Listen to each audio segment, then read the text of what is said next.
Welcome back, ladies and gentlemen, to another episode of Be Strong Academy. Joel Mackis here with my two Be Strong coaches, Kurt Weber and Ken Rollins. So what we're going to go ahead and do today is cover a couple of the common questions that there are about the workout industry, the supplement industry. So I'm just going to direct questions back and forth to these two guys, and you'll get some expert advice. So first of all, starting out with you, Kurt, I'm going to start with the most basic question, and that is, as a guy, whether I'm big, small, no matter where I am in age, how can I put on some good size? How can I put on some good muscle mass? Well, I think the first thing to go over with my clients especially is to pick the exercises that use the most muscle mass. So I use compound exercises like pull-ups, push-ups, squats, deadlifts, and all those exercises can be found on the Be Strong website, and to help you out with all those, make sure you're doing them safely and effectively. All right, and how long should I work out for on a daily basis? Should I go into like a 2-hour workout or a 3-hour workout? If I work out longer, do I get bigger?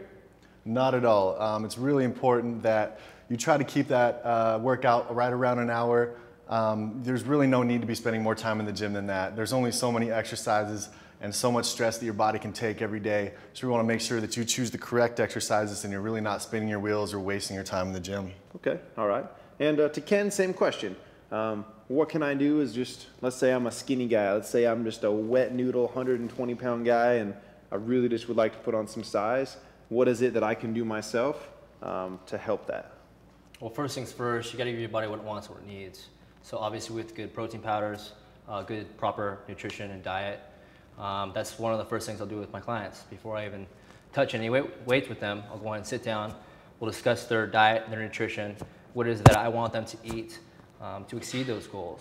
Not only that, maybe doing a little bit less reps, heavier weight, give a little bit more size, a little more power, a little bit more strength.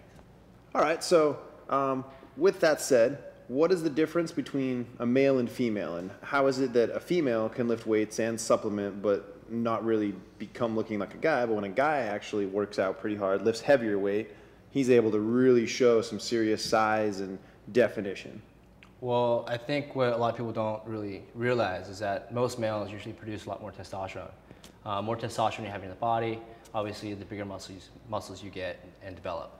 So that's why, again, most males usually able to put on a little more size, obviously able to usually put up more weight because you usually weigh more too. So those are just some factors.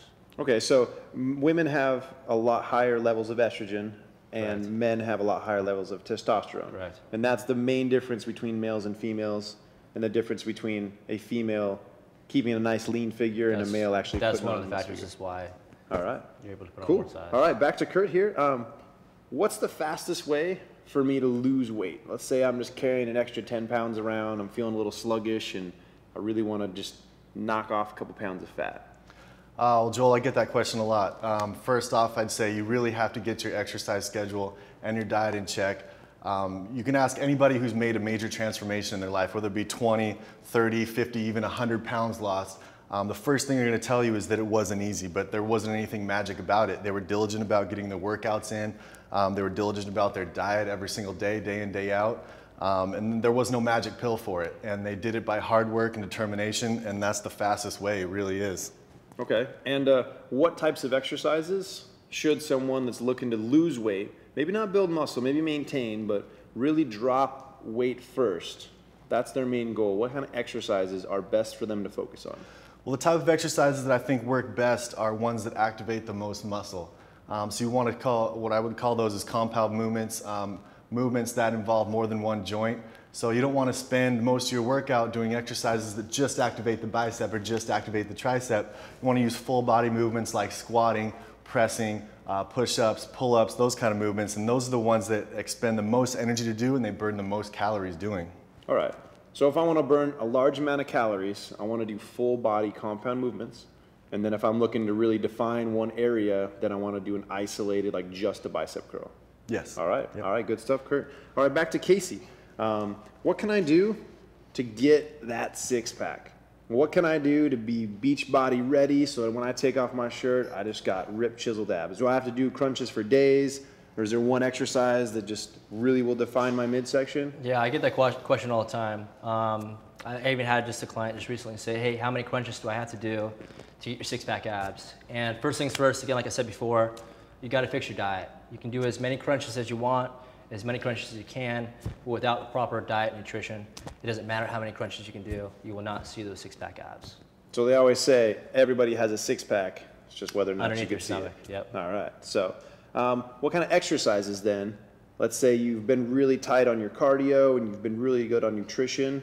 What kind of exercises can you do then that will help define and give you a little bit of strength that's going to show through in that midsection? A couple of my favorites, obviously there's the lower abdominals, so any type of leg raises that we've done on the Be Strong videos, any type of oblique crunch, or come to the side, or twisting and turning to work those obliques. Any type of crunches, any type of sit-ups, really work those upper abdominals. Okay, all right, good stuff. All right, I'm gonna direct this next question at Kurt, and it has to do with natural testosterone. So I've heard out there's several ways that you can boost your natural testosterone just through weightlifting alone, and I wanna go ahead and address that. Kurt, as a coach here with Be Strong, what can someone do to naturally boost their own testosterone levels through exercise, through certain exercises? Well, there's a couple exercises that I think are best at that. Again, I'm going back to the compound movements. Squatting and deadlifting are probably the 1 and 2 exercises to increase your natural testosterone production.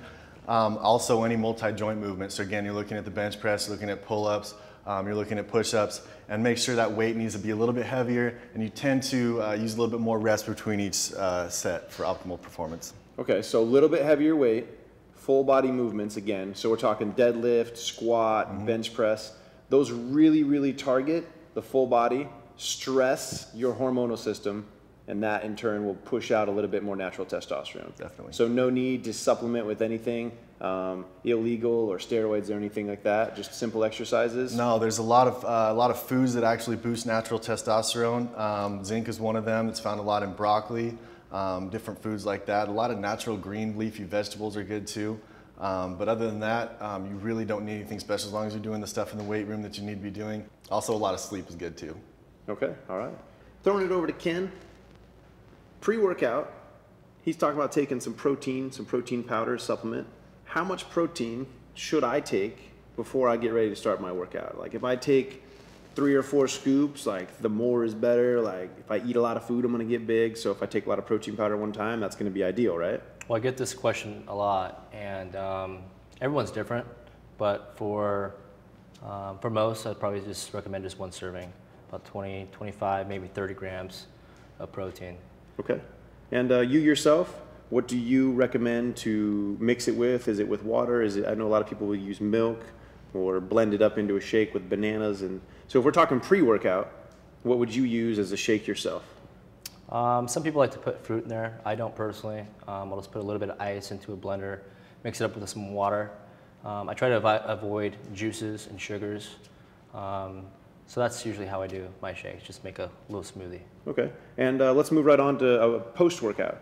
So right after you're done with a long, hard, let's say it's an hour-long grueling, just straight weightlifting workout, what do you usually supplement with afterwards? I usually within 30 minutes to an hour after my workout, I'll put down extra whey protein powder, get about 25 grams of protein. What happens is when you start lifting weights, your muscle fibers start tearing apart. Well, we want those essential amino acids to repair those muscles. The stronger these muscles are, the better we recover, the stronger we get, the faster we can reach our goals. Okay, so 20, 25, maybe pushing it to 30 grams is all about the body can handle. Right, well, again, everyone's different, but I would say on average, that's about right. Okay, all right. Back over to Kurt for this next question here. So on a daily basis, let's say it's not pre-workout, it's not post-workout, what should I be taking? Should I just stick to regular raw foods, or should I be trying to take supplements in place of food, or what would you recommend as our Be Strong coach? Well, a supplement is exactly what the name says. It's a supplement. It's meant to supplement your current diet. So as long as you have a solid diet morning to night, you know, we live at a day and age where we're on the go at all times. So we might need to have that extra protein here and there where we can't sit there and eat something. So we have those shakes available to help us supplement our regular protein intake. So definitely when you can get solid foods in there, get that in. Also in the morning, some people are you know, late for work, that kind of thing. Easy grab a shake, hop out the door. That way you can still get the essential nutrients that you need, but on a little bit less of a time schedule. Okay, so using it as maybe a snack or maybe a meal replacement as you need it, you could go ahead and use the same sort of 20, 25 grams of protein. Absolutely, there's definitely different points of the day where you can use protein. Protein is one of those nutrients where you would like a solid, constant amino acid system in your body the entire day to help fuel your muscles so you don't reach a catabolic state. We want to stay anabolic, which means muscle building state. All right, so like Ken mentioned, you're breaking down your muscle fibers, and those muscle fibers stay broken down for several days after a good hard workout. So if you're supplementing all the way through and continuing to eat and taking a few supplements here and there, you're really giving your body the best chance to recover. So would you guys both agree with that statement? Okay. All right. So then, Kurt, what would you say your daily, let's just go one day in the life of Kurt, Be Strong coach. You're working out hard 5-6 days a week, lifting weights, mixed cardio. What's one day look like with supplements and with food? Basically, I start my day off with a shake every morning. Probably about 30 grams away. I'm a little bit bigger guy. What I do is I mix my whey with some oats. Some people like to have it separately. I just throw it in my shake with some water. It's really simple, it's fast. I use that for my morning shake. Typically about 2 or 3 hours later, I'll have my first meal of the day. I'll probably have some complex carbs, whether it be potato, some brown rice, that kind of thing. A little bit of protein in that as well. Some lean red meat or some lean chicken breast, that kind of thing. Usually as a mid-morning snack, I'll have another shake. So I might have worked out in between that time. So I'll have that workout. Immediately post, I'll go into another shake. Right after that, 3 or 4 hours later, I'll probably have my third meal of the day. It's always consistent the same thing. I try to have protein with every meal. That's really the only thing that stays consistent from morning to night is protein with every meal. A lot of green leafy vegetables. If I do cardio that night, I make sure that I get adequate amount of carbs in beforehand to give me energy for that extra workout. And then also some more protein after that. So if I'm ever hungry at night and it's right before I'm about to go to sleep and my tummy's growling and I really want something to eat, I use a shake as well. So shakes are really one of those things that I know I say it over and over and over again. You might use 3 or 4 shakes in a day, but it's much better than grabbing for that candy bar or something that you shouldn't be eating. All right, throwing it over to Ken. For you yourself, a day in the life of Ken, lifting weights, pumping weight, dealing with our clients here at Be Strong. What do you do? What do you supplement with? And what do you eat on a daily basis? What I usually do first thing in the morning on an empty stomach is usually hit the cardio. So your body is fasting the whole night. So the first thing I do is go ahead and jump onto the cardio, keep my heart rate within a certain range.